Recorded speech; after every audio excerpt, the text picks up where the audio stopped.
The national living wage went up to £12.71 an hour in April 2026. That sounds like progress. And in some ways it is. It is the biggest percentage increase in years. But what does it actually mean in practice? What does life look like on that wage in 2026? In this video, I am going to show you exactly what a full-time national living wage income looks like after tax, what the essential costs are, and crucially, what actually helps when the numbers are tight. Not patronising advice about cutting your coffee, real specific actionable things that make a material difference. And I want to be honest with you from the start, some of what I'm going to show you is genuinely difficult, because some of it is, but there are also things, benefits, entitlements, schemes that millions of people on this income are entitled to and never claim, and that's where the real opportunity is. So let us start with what the national living wage actually puts in your pocket. £12.71 an hour, full-time 37.5 hours a week, gross annual salary £24,784, after income tax of approximately £2,443 and national insurance of approximately £977, your monthly take-home is around £1,780. That is what lands in your bank account, £1,780 a month, for a full-time working week. Now let us look at what that has to cover. These are national average figures for someone living outside London, because the London figures would make this even more stark. Rent. The single biggest outgoing, the average monthly rent outside London in early 2026 is £1,145. That is 64% of take-home pay on rent alone. Energy. Approximately £150 a month based on current Ofgem cap rates. Council tax. Varies by area and band, but typically between £100 and £180 a month for a single person in a Band A or B property. Food. A realistic weekly food shop for one person at Aldi or Lidl comes to around £50 to £60, approximately £240 a month. Transport. Public transport for commuting varies enormously, but roughly £60 to £100 a month outside major cities. Add those 5 essentials together, and you are looking at approximately £1,683 a month, which leaves, on average, around £97 a month for everything else. Toiletries, clothing, phone, internet, any social life at all. That is the honest picture, and it is tight. The maths is genuinely challenging. Before we talk about what helps, it is important to acknowledge that, because the rest of this video is not about pretending it is easy. It is about making the most of every single tool available. This is the most important section of this video, because over £24 billion in benefits goes unclaimed in the UK every year. Not because people are not entitled to it, because they do not know it exists, or the application feels too complicated, or they assume they will not qualify. If you are working full-time on the national living wage, here is what you may be entitled to. Universal credit. This is not just for people out of work. Universal credit tops up the income of working people on low wages. In 2026 to 27, the standard allowance rose by approximately 6 to 7%. The amount you receive depends on your circumstances, whether you have children, whether you pay rent, whether you have a disability. But the key thing to know is that UC reduces at 55p for every pound you earn above your work allowance, not pound for pound. It is almost always worth working and claiming. Go to gov.uk and use the benefits calculator to check your entitlement. It takes 15 minutes and could change your financial position significantly. Council tax reduction. This is separate from universal credit and applied for through your local council. Many national living wage workers are entitled to a partial or even full reduction in their council tax bill. It is based on your income and household circumstances, yet it is one of the most widely unclaimed entitlements in the UK. £3.3 billion goes unclaimed in council tax support alone every year. Check with your local council directly. Free NHS prescriptions and dental treatment.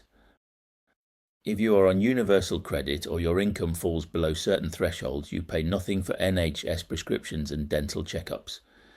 Each prescription is currently over £9 without exemption. If you take regular medication, this alone can be worth hundreds of pounds a year. Healthy Start vouchers.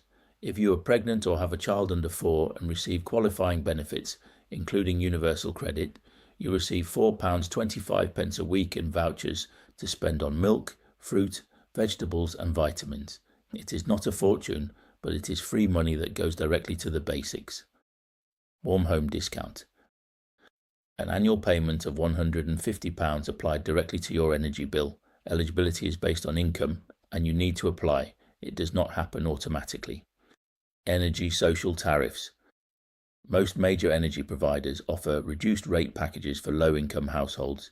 This is separate from the standard price cap. If you are on universal credit or a low-income, contact your energy provider directly and ask what social tariff options they have. Broadband social tariffs. BT, Sky and Virgin Media all offer reduced rate broadband packages for universal credit claimants, typically around £15 a month versus £35 to £45 on a standard package. Again, you have to ask. They are not offered automatically. The theme across all of these is the same. The entitlement exists, the money is there, but you have to claim it. The best starting point is entitled.co.uk, a free benefits calculator that shows everything you may be entitled to based on your specific circumstances. Beyond entitlements, here are the practical strategies that make the biggest material difference at this income level. On food, switching from a big 4 supermarket to Aldi or Lidl typically cuts a food bill by 20 to 30% without a noticeable drop in quality. On a £240 monthly food shop that is £48 to £72 a month, £576 to £864 a year from a simple habit change. Yellow sticker shopping. Most major supermarkets discount food approaching its use-by date, typically between 5 and 8 p.m, though the exact time varies by store. Items are often reduced by 50 to 75%. It requires flexibility, but the savings can be significant. Too Good to Go, an app that connects you with surplus food from cafes, bakeries and restaurants at the end of the day. A bag of food typically worth £15 to £20 costs £3 to £5. Not a primary food source but a genuine supplement. Food banks. If your situation is genuinely critical, not just tight but critical, food banks exist for exactly this reason. You do not need to be in extreme poverty to use them. Citizens Advice and your GP can refer you. There is no shame in using a resource that exists for this purpose. On energy. Most people on low incomes are on standard variable tariffs and paying more than they need to. The energy price cap protects the unit rate, but switching to a social tariff or a fixed deal when rates are favourable can reduce your bill further. Ofgem's price comparison tool at ofgem.gov.uk is free to use. Simple energy reduction habits, a fully loaded washing machine on a 30-degree cycle, LED bulbs throughout, turning off standby devices can realistically reduce an annual energy bill by £100 to £150, small amounts, but at this income level small amounts matter. Here is something that surprises most people on a national living wage income. You can still invest, not thousands, but something, and even something makes a difference over time.